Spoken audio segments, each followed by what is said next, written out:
Dan untuk mengetahui informasi terkait dengan penangkapan tersangka pembunuhan aktor Sandi Perbana, sudah bergabung bersama kami di Kompas Petang Saudara, istri almarhum, yaitu Mbak Ade Indriani. Selamat petang Mbak Ade. Iya, selamat sore. Ya, kami turut prihatin dengan kejadian yang menimpa Mbak Ade. Ini Mbak Ade sudah dapat informasi, ini tersangka akhirnya ditangkap oleh polisi. Dari polisi sudah ada informasi soal apa alasan tersangka akhirnya menganiaya korban atau suami Mbak Ade. Untuk saat ini sih saya belum dapat info lagi ya dari polisi mengenai motif pelaku itu membunuh suami saya. Ya belum, itu juga saya dapat info kalau pelaku sudah ditangkap juga dari rekan media. Berarti belum dapat informasi dari polisi dan taunya dari rekan media ya. Tapi dari interaksi Iya, selama betul. ini bersama dengan tersangka ini seperti apa?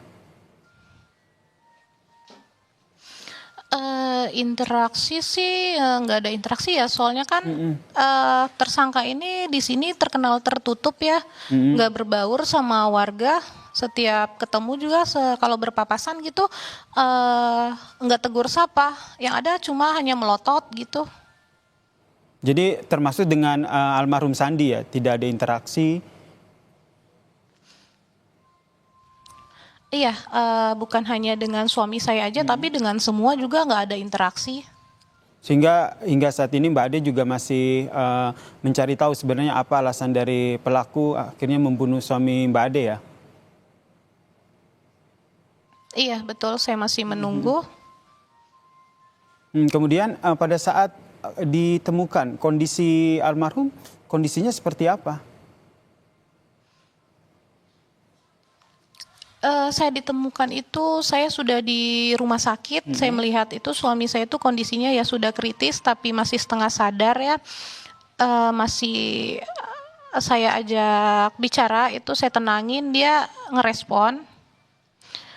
Tapi setelah di perjalanan menuju ke rumah sakit RSUD, itu dia di perjalanan itu sudah nggak ada itu di pelukan saya.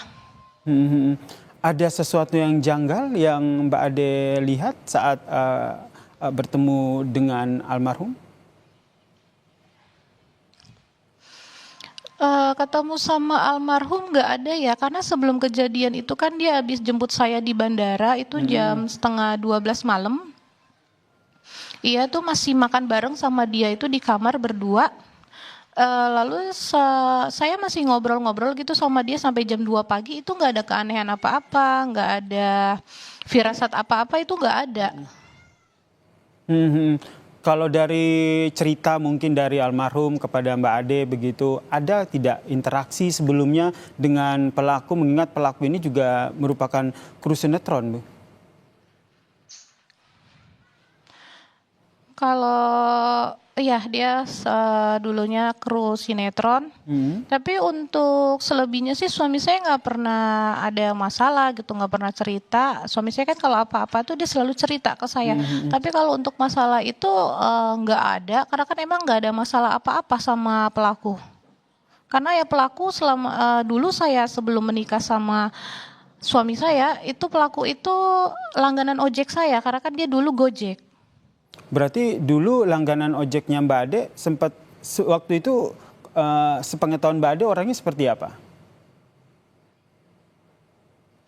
Dulu selama dia jadi langganan ojek saya itu ya orangnya masih tetap ya sama seperti sampai sekarang ini, orangnya tertutup, diem. Jadi setiap jalan itu di sepanjang jalan itu diem, nggak ada bersuara, nggak ada ngomong apa-apa. Misalnya kalau di perjalanan kan mungkin mau mampir dulu atau apa gitu, nggak, diem aja. Sampai kalau misalnya kita udah bayar gitu, apa bilang makasih, itu nggak ada, diem aja. Memang dari dulu sampai sekarang saya nggak pernah dengar suara dia. Jarang ada interaksi begitu ya. Tentu kita masih menunggu hasil pemeriksaan yang dilakukan oleh polisi terkait dengan apa sebenarnya motifnya. Tapi dari tetangga ataupun orang-orang sekitarnya itu apa informasi yang Mbak Ade dapat terkait dengan si pelaku ini? Kalau informasi dari tetangga sih nggak ada juga informasi ya, karena dari tetangga juga kan pada banyak nggak tahu ya kejadian itu. Tidak banyak informasi. Kemudian yang juga kita lihat setelah ditangkap, ini pelaku juga dibawa untuk menunjukkan senjata yang digunakan untuk melukai almarhum. Ini lokasinya Mbak Ade tahu? Tahu, itu karena tadi saya nonton ya, saya lihat itu dia ngambil barang bukti di tempat itu samping rumah dia. Barang buktinya diselokan samping rumah dia dan di tempat TKP. Mbak Ade sendiri sudah dimintai keterangan oleh polisi, Mbak Ade? Belum. Belum ya. Ada rencana pihak polisian yang mungkin sudah menghubungi Mbak Ade? Belum ada. Belum ada, oke. Apa yang ingin Mbak Ade sampaikan kepada polisi terkait Iya, dengan belum. kasus ini? Karena kan tadi kebenaran saya dapat info kalau dia sudah tertangkap, jadi saya lagi di luar. Saya bilang udah ya kita langsung ke Polda aja, saya bilang gitu. Karena saya mau tahu pasti apa motif dari tersangka ini bunuh suami saya gitu kan. Jadi tadi saya ditenangin nanti kita ke rumah aja dulu biar nanti polisi yang nanganin. Nah makanya saya minta dari pihak kepolisian gitu kan. Untuk menginformasikan kepada saya kan, karena saya dan keluarga juga menunggu motifnya itu apa. Dia sudah menghabisi nyawa suami saya gitu kan, sampai anak-anak saya mentalnya kena gitu. Udah 2 hari ini mental anak saya hancur. Baik, kita nantikan ya keterangan dari polisi terkait dengan apa sebenarnya motif tersangka pembunuhan dari suami Anda, Sandi Permana. Terima kasih Mbak Ade Indriani telah berbagi informasi di Kompas Petang. Salam sehat selalu Mbak Ade.